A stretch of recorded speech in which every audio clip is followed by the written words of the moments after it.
ममता जी ने कहा कि हमको टीकाकरण के लिए व्यवस्था की जाए।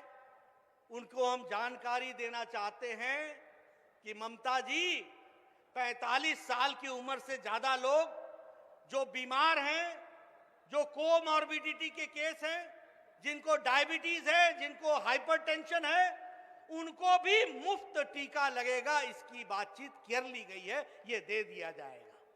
लेकिन ममता जी, ये पूरा सफिशिएंट नहीं है। अभी बहुत से टीके बंगाल को लगने हैं। आयुष्मान भारत टीका को होवे, आयुष्मान भारत का भी टीका लगेगा। प्रधानमंत्री किसान सम्मान निधि, इसका भी टीका लगना जरूरी है ताकि यहां के लोगों का विकास हो सके। इसके लिए हमको काम करना है। और तोलाबाजी विरुद्ध टीका लगबे, तोलाबाजी विरुद्ध, चौल चोर विरुद्ध टीका लगबे, तिरपाल चोर विरुद्ध टीका लगबे, एक कॉट मनी विरुद्ध टीका लगबे। एक हम तैयारी करेंगे, इसका हम तैयारी करेंगे।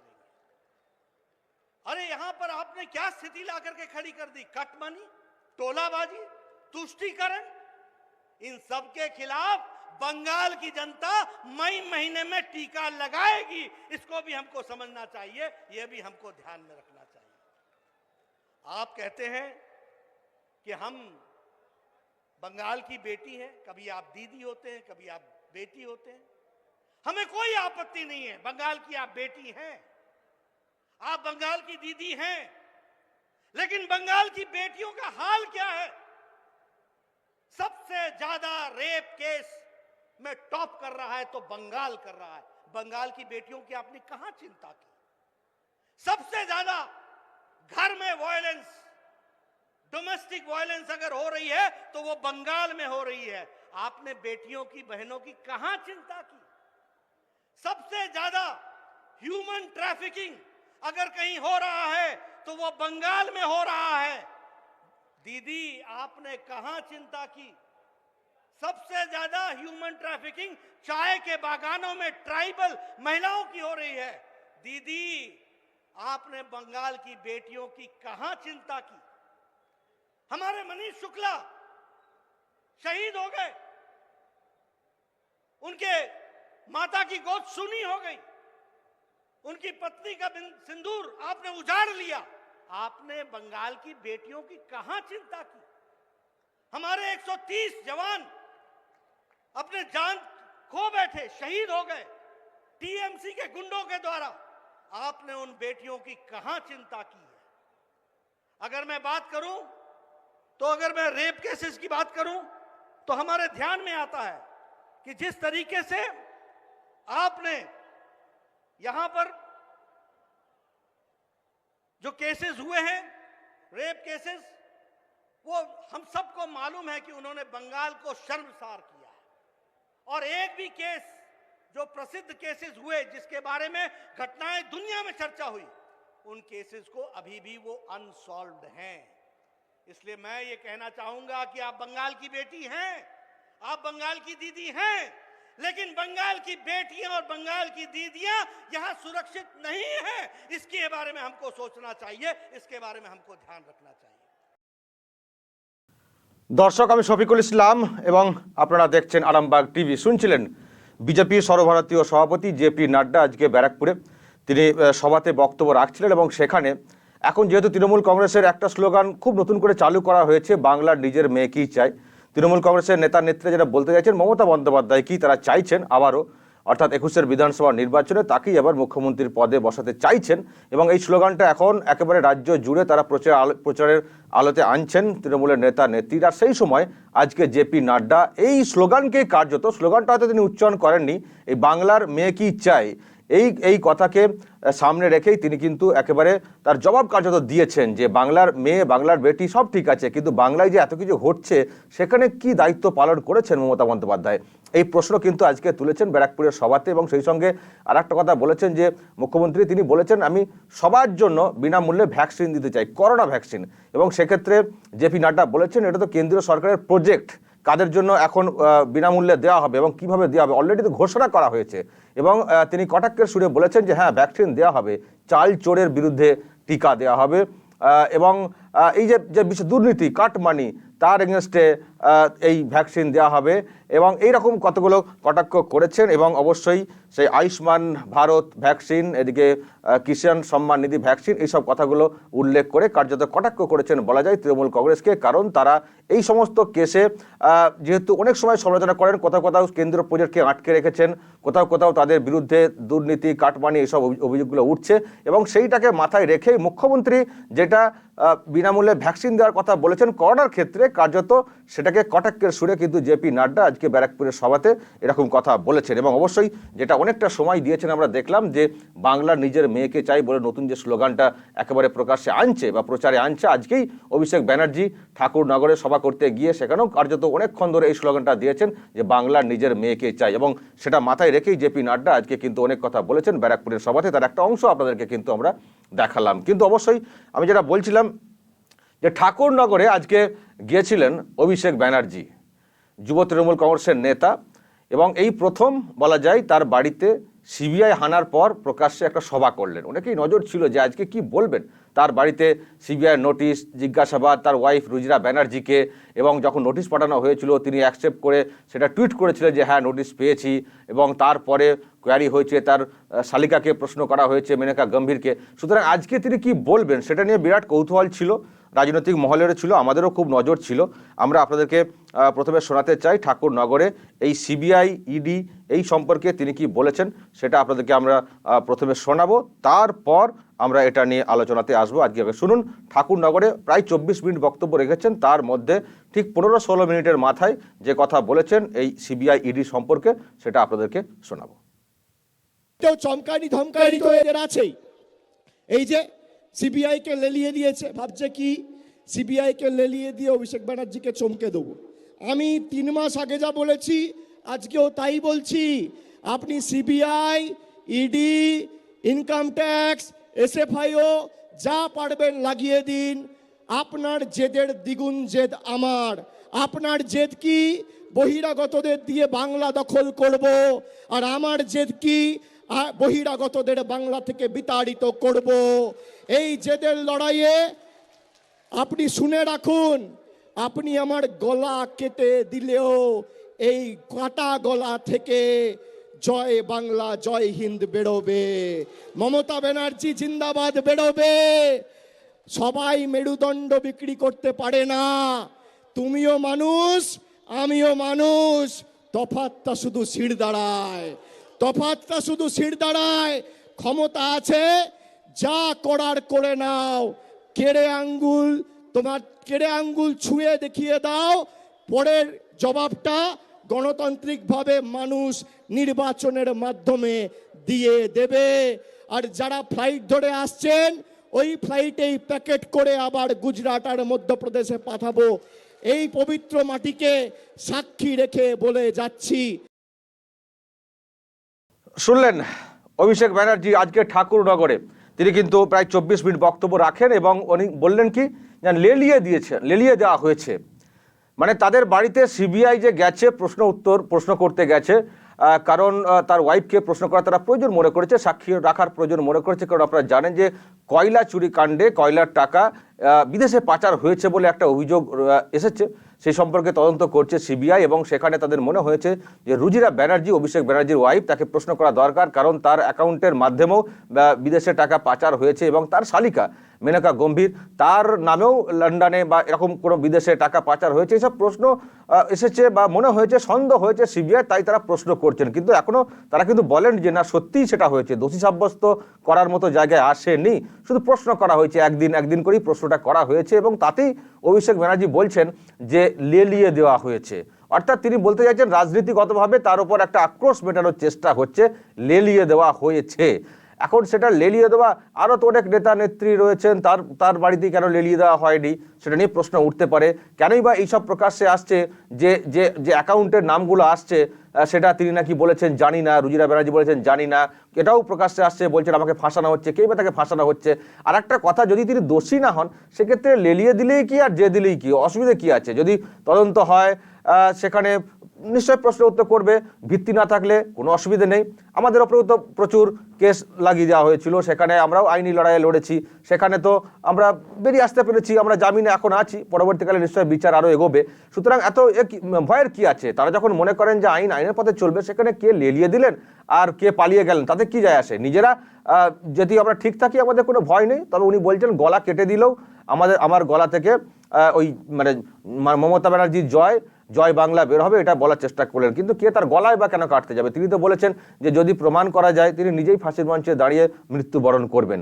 তবুও গলার আওয়াজটা কিন্তু আজকে আমরা দেখলাম একটু চড়ালেন, কারণ সবাই জানেন যে অভিষেক ব্যানার্জির বাড়িতে সিবিআই হানা হয়েছে, তারপরে অভিষেক ব্যানার্জিকে সেরকম বক্তব্য রাখতে শোনা যায়নি, তার বাড়িতে মমতা ব্যানার্জি ছুটেছেন। সুতরাং সবার একটা কৌতূহল ছিল যে আজকে অভিষেক ব্যানার্জি তাকে কেমন দেখতে লাগবে, তিনি কি খুব টেন্স হয়ে থাকবেন নাকি তিনি চুপচাপ থাকবেন। তবে আজকে একটা প্রথম থেকে নজর রাখছিলাম, তিনি খুব ফ্রি ছিলেন তা কিন্তু নয়।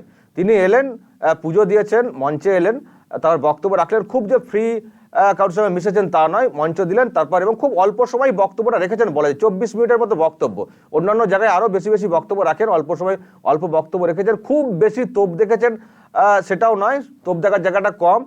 আর যারা দল ছেড়ে গেছেন সেই সম্পর্কেও আর সে অর্থে বলেননি, কারণ আমরা দেখেছি যে এটার আমাদের নজর ছিল যে শুভেন্দু অধিকারী এই অভিষেক ব্যানার্জির বাড়িতে সিবিআই নোটিশ পাওয়ার পর যেভাবে আক্রমণ করে গেছেন বিভিন্ন সভাতে, একের পর এক আক্রমণ, এবং বলার চেষ্টা করেছেন যে অ্যারেস্ট হবে, আইন আরও মানে নিশ্চয়ই আরও অনেকগুলো প্রশ্ন তিনি তুলেছেন, যে এই যে অভিষেক ব্যানার্জি যে অর্থাৎ শালিকা যিনি মেনকা গম্ভীর, তার পরিবারের সবুজ সাথী সাইকেলের টেন্ডার পক্ষপাতিত্বভাবে পাইয়ে দেওয়া হয়েছিল। আরও কিছু প্রশ্ন যখন তোলা হয়েছে, এবং এটাও বলা হয়েছে যে লটারি ক্ষেত্রেও একটা সমঝোতা হয়েছে, আন্ডারস্ট্যান্ডিং হয়েছে অন্য একটা সংস্থার সঙ্গে, সেখানেও কাটমানি। এত প্রশ্ন যখন শুভেন্দু অধিকারী প্রত্যেকটা জায়গাতেই তুলছেন এবং তোপ দাগছেন, আজকে কিন্তু অভিষেক ব্যানার্জিকে সেই অর্থে পাল্টা তোপ দাগতে দেখলাম না। শুধু এই টোটাল 24 মিনিটের বক্তব্যের এই একটা জায়গাতেই এরকম একটা কথা বলেছেন, আর সেরকম কিছু বলেননি। বাকিটা লড়াইয়ে দেখা নেওয়া হবে, লড়াইয়ের ময়দানে করব, আমাকে প্রোগ্রাম করতে বা এই হেলিপ্যাডে জল ঢেলে দেওয়ার ব্যবস্থা হয়েছিল, এইসব কথা কিছু বলেছেন। খুব অল্প সময় বক্তব্য রেখে কিন্তু চলে গেছেন। সুতরাং একটু গলা চড়ালেও হয়তো কোথাও একটা সংশয় কাজ করছে, কারণ যেভাবে শোনা যাচ্ছে তার সব অ্যাকাউন্ট সংক্রান্ত, আইটি ফাইল সংক্রান্ত যা খোঁজ খবর নেওয়া হচ্ছে, কেস কতদূরে গড়াই সেটা তো নিশ্চয়ই পরিবারের উপরে একটা ইনভেস্টিগেশন চললে একটা টেন্স থাকে। তবে যদি নির্দোষ হন সেটা কিন্তু টেন্স অতটা থাকার কথা নয়। এখন সেটা পরবর্তীকালে আমরা নিশ্চয়ই বুঝতে পারবো, কিন্তু আজকে যেটা আপনাদেরকে দেখালাম, আজকে টোটাল বক্তব্যের মধ্যে এইরকমই একটা বলার চেষ্টা করেছেন সিবিআই সম্পর্কে। কিন্তু যখন তিনি সেখানে পৌঁছালেন, যেটা আমরা খবর পাচ্ছিলাম যে হেলিকপ্টারে করে ঠাকুরনগরে গেছেন অভিষেক ব্যানার্জি, হেলিকপ্টারে করে ঠাকুরনগরে গেছেন অভিষেক ব্যানার্জি। আর আজকেই স্কুটি নিয়ে, ইলেকট্রিক স্কুটি নিয়ে নবান্নে গেছিলেন তার পিসি এবং রাজ্যের মুখ্যমন্ত্রী মমতা বন্দ্যোপাধ্যায়। অর্থাৎ যখন পেট্রোপণ্যের প্রতিবাদ, দ্রব্যমূল্য হচ্ছে, দাম বেড়ে গেছে, তার প্রতিবাদে যখন ইলেকট্রিক স্কুটি নিয়ে যখন নবান্নে গেলেন মমতা বন্দ্যোপাধ্যায় রাজ্যের মুখ্যমন্ত্রী, আর তখন আমরা দেখলাম যে হেলিকপ্টারে করে ঠাকুরনগরে গেলেন অভিষেক ব্যানার্জি। আমি জাস্ট ফিরে আসার ছবিটা আপনাদেরকে দেখাবার চেষ্টা করছি দর্শক। মমতা বন্দ্যোপাধ্যায় তিনি কিন্তু যখন ফিরছিলেন নবান্নের থেকে, তখন কিন্তু আমরা দেখলাম যে তিনি নিজে স্কুটিটা চালিয়ে আসার চেষ্টা করছিলেন, যদিও চালাতে পারেননি, তিনি তো হয়তো এর আগে কখনো চালাননি, যেটা আমরা বুঝতে পারলাম। তো যাই হোক, তিনি কিন্তু সেই স্কুটি চালিয়ে নিয়ে আসার চেষ্টা করছিলেন। আমরা কিছু ছবি আপনাদেরকে দেখাচ্ছি, যে সকালের দিকে যেটা আপনারা দেখেছিলেন সেই খবর আমরা আপনাদেরকে দেখিয়েছিলাম, কিন্তু বিকেলের দিকে আমরা যেটা দেখলাম যে তিনি নিজে চালিয়ে আসছিলেন, এবং মাঝখানে ববি হাকিমকে আমরা দেখছিলাম, তিনি মাঝখানে যেটা দ্বিতীয় হুগলি সেতু সেই জায়গাটা তিনি চালিয়ে পার করে দিলেন। তারপর এসএস কেভের সামনে থেকে আমরা দেখলাম মমতা বন্দ্যোপাধ্যায় তিনি নিজে স্কুটি চালিয়ে তার বাড়ির দিকে ফিরলেন, এবং আস্তে আস্তে স্কুটি এদিকে হ্যান্ডেল ছেড়ে, মানে স্কুটি ঠিক নিয়ন্ত্রণে নেই, কিন্তু তাতেও আবার হ্যান্ডেল ছেড়ে মাঝে মাঝে হাত দেখাচ্ছিলেন দুদিকে যারা দাঁড়িয়েছিলেন। আমাদের একটা আজকে মনে হয়েছে টোটাল মমতা বন্দ্যোপাধ্যায়ের এই যে প্রতিবাদ কর্মসূচি, এক নম্বর কথা হচ্ছে যে ইনি অ্যাকচুয়ালি কি করলেন, সত্যি কি প্রতিবাদ করতে চাইলেন পেট্রোপণ্যের দ্রব্যমূল্যের বৃদ্ধিতে, নাকি নিজের মানে খানিকটা এনজয় করলেন, শখটা মেটালেন? অনেক দিনের শখ, হয়তো এরকম একটা স্কুটি রাস্তায় চালানো, সেই সুযোগটা সে অর্থে ছিল না, সেটাই কি তিনি শখটা মেটানোর চেষ্টা করলেন, নাকি সত্যিই তিনি প্রতিবাদ করলেন পেট্রোল ডিজেলের দামের বৃদ্ধিতে? কারণ তিনি যখন রাস্তা দিয়ে যাচ্ছিলেন আমরা দেখলাম যেভাবে দু সাইডে এরকম করে হাত নাড়াচ্ছিলেন, মনে হচ্ছিল যেন তিনি ভোটের প্রচারে বেরিয়েছেন, যেন মনে হচ্ছিল ভোটের প্রচারে বেরিয়েছেন। প্রচার বেরোলে দুদিকে হাত নাড়াতে নাড়াতে তারা যান, তাই ওনাকে বলছেন অ্যাকচুয়ালি প্রতিবাদ নয়, নিজের একটা রোড শো টাইপের আজকে তিনি করে ফেললেন এই টোটাল তার কর্মসূচির মধ্য দিয়ে। কারণ সামনে যেহেতু ভোট রয়েছে, সুতরাং এই জায়গায় মানে একটা হাতিয়ার করার চেষ্টা হয়েছে যে দাম প্রচুর বেড়ে গেছে পেট্রোল ডিজেলের, সেই জন্য আমি প্রতিবাদে নামছি, আমি আর পেট্রোল ডিজেল দিয়ে চলে যে গাড়ি সে গাড়ি ব্যবহার করছি না, কিন্তু আমি ইলেকট্রিক স্কুটি সেটা ব্যবহার করছি, এটা প্রতিবাদ স্বরূপ তিনি ইলেকট্রিক স্কুটি ব্যবহার করছেন। ওদিকে ভাইপো তথা সাংসদ হেলিকপ্টারে করে তিনি কিন্তু একেবারে জনসভা করতে গেলেন। সুতরাং এটা আমরা সব দেখছি, এবং আমি আজকে সকালেই বলেছিলাম যে ডিজেলের দাম কিন্তু এই প্রথম বাড়ছেন, সে এই হারে তা কিন্তু নয়, তারা যখন ইউপিএ সরকারে ছিলেন তখনও কিন্তু বেড়েছে। আসলে দেশের অর্থনীতির ওপর অনেকটা নির্ভর করে যে কোন দিক থেকে টাকা কীভাবে ম্যানেজ করে দেশের অর্থনীতিটা ঠিক করতে হবে। সেক্ষেত্রে এটা কমালে ওটা বাড়াতে, ওটা বাড়ালে এটা কমাতে হয়, কারণ টাকা যেটা লাগবে সেটা তো জোগাড় করতে হবে। আর যেমন এই রাজ্যের মুখ্যমন্ত্রী আজকে যেন বলেছেন যে সব বেচে দেওয়া হচ্ছে, কেন্দ্র সরকার সব বেচে দিচ্ছে। এখন আমরা এই রাজ্যে কি হচ্ছে সেটা কিন্তু খুব একটা জানতে পারছি না, কারণ আপনারা জানেন যে এই রাজ্যেও প্রচুর দেনা হচ্ছে, অর্থাৎ এটা তো হয়তো ওইরকম বড় সংস্থা আলাদা নেই, কিন্তু যেভাবে দেনা হচ্ছে রাজ্যটাই তো বেচে দেওয়ার মতো অবস্থা। যে দেনার সংখ্যাটা আমরা শুনছি, আমরা আবারও বারবার বলি যে এত কিছু তিনি বলছেন, এত টাকা দেওয়া হয়েছে এই প্রজেক্টে, কিন্তু কত দেনা দাঁড়িয়েছে সেটা কিন্তু বলছেন না। ফলে এই রাজ্যটা আদৌ কতটা নিয়ন্ত্রণে আছে আর কতটা একেবারে দেনায় ডুবে গেছে সেটা কিন্তু এক্ষুনি আমরা বলতে পারছি না, কিন্তু মাঝে মধ্যে শুনতে পাচ্ছি যে অনেক অঙ্ক, প্রায় 5.5 লাখ কোটি টাকা দেনা, যেটা 34 বছরে 2 লাখ কোটি টাকা দেনা রেখে গেছিল বামেরা, সেই জায়গাটাই এই 10 বছরে প্রায় 3.5 লাখ কোটি টাকা দেনা কিন্তু চেপে গেছে। সুতরাং এত অল্প দিনে যদি চেপে যায় তাহলেও তো সেটা রাজ্যকে বিক্রি করে দেওয়ার মতো পরিস্থিতি। তিনি বা কীভাবে ম্যানেজ করছেন? এবং সেই সঙ্গে আরও একটা প্রশ্ন উঠছে, যখন পেট্রোল ডিজেলের দাম বৃদ্ধির কথা বলা হচ্ছে, অন্য রাজ্য তো অনেক কমিয়ে দিয়েছে তাদের ট্যাক্সটা, তারা যেটা আদায় করে সেটা তিনি 1 টাকা কেন কমিয়েছেন, এই প্রশ্ন কিন্তু তোলা হচ্ছে। সুতরাং আজকে যা দেখলাম, যেভাবে তিনি বাইক চালিয়ে আসার সময় যখন নবান্ন থেকে ফিরছিলেন নিজে চালানোর অনেক চেষ্টা করেছেন, কিন্তু হাত ছেড়ে আমরা 10 হাতও দেখতে পাইনি। তিনি আসছিলেন, মাঝখানে উল্টোও যাচ্ছিলেন, হাত থেকে ফোনটাও পড়ে গেছিলো, তবে চেষ্টা করেছেন, এরকম মনে হচ্ছিল যেন বাইক চালানোর একটা শখ তার দীর্ঘদিনের, তিনি চেষ্টা করছেন, সেটা একটা দেখলাম। সেই কারণেই আমরা বলছি যে আদৌ এটা প্রতিবাদ ছিল না, তিনি একটা এনজয় করছিলেন, একটা উপভোগ করছিলেন আজকের দিনটা রাস্তায় এইভাবে বাইক চালিয়ে যাওয়া, স্কুটি চালিয়ে যাওয়া, ইলেকট্রিক স্কুটি চালিয়ে যাওয়া। আবার কেউ এই প্রশ্ন তুলছেন যে তার কি ড্রাইভিং লাইসেন্স আছে, যে তিনি এইভাবে প্রকাশ্যে রাজপথে এইভাবে তিনি চালাচ্ছেন, আর তিনি ইলেকট্রিক স্কুটি চালাচ্ছেন, আর তার পেছনে এত গাড়ি, এত বাইক, এত মিডিয়ার হাউস, তাদের জন্য কত অতিরিক্ত পেট্রোল ডিজেল পুড়লো, সেই হিসেব করলে সে তো আরও দেখা যাবে যে হিতে বিপরীত কেস। প্রতিবাদ করতে গেলাম, খরচটা আরও বেশি হয়ে গেল, তাকে ফলো করতে, তার লাইভ টেলিকাস্ট করতে বিভিন্ন মিডিয়া হাউস যেভাবে গাড়ি নিয়ে তার পেছনে সিকিউরিটিরা যেভাবে ছুটলেন তেল পুড়িয়ে ডিজেল পুড়িয়ে, ফলে তার জন্য আরও কত আজকে এই জ্বালানি খরচ হয়েছে সেটা কিন্তু বলার অপেক্ষা রাখে না, হিসেব করা কিন্তু খুব মুশকিল হয়েছে। সেই কারণেই এই ধরনের প্রশ্নগুলো উঠছে যে আদৌ তিনি প্রতিবাদটা করতে চাইলেন না নিজের একটা প্রচার চাইলেন ভোটের আগে, তা নাহলে তিনি এইভাবে কেনই বা প্রচারে নামলেন। এবং এই প্রচারে কতটা কন্টিনিউ করে সেটাও দেখার বিষয় রয়েছে, কারণ আমরা জানতে পারছি স্কুটিটা নাকি তিনি কিনেছেন, ফলে মাঝে মধ্যেই এইভাবে তিনি বেরোবেন, যদি শিখে ফেলেন তাহলে তো মাঝে মধ্যেই তিনি নিজে হয়তো চালিয়ে যাবেন, ফলে সেটা একটা বিরাট নজর কাড়া যাবে, সেটা কিন্তু বলার কোনো অপেক্ষা রাখে না। আমরা যা সারাদিনের যা প্রোগ্রাম দেখলাম সেটা আপনাদের সামনে তুলে ধরার চেষ্টা করলাম দর্শক, যে সত্যিই প্রতিবাদ যদি হয় তাহলে আন্তরিকভাবেই হওয়া উচিত, যেন সেটা ভোটের জন্য প্রতিবাদ, নজর কাড়ার জন্য প্রতিবাদ, এটা যেন না হয়। সেই কারণেই আমরা আজকে এই বিষয়গুলো উল্লেখ করলাম। দর্শক নিশ্চয়ই আপনাদের যা কমেন্ট টোটাল প্রোগ্রামটার সম্পর্কে কমেন্ট করবেন কমেন্ট বক্সে, এবং অবশ্যই নজর রাখবেন আরামবাগ টিভিতে।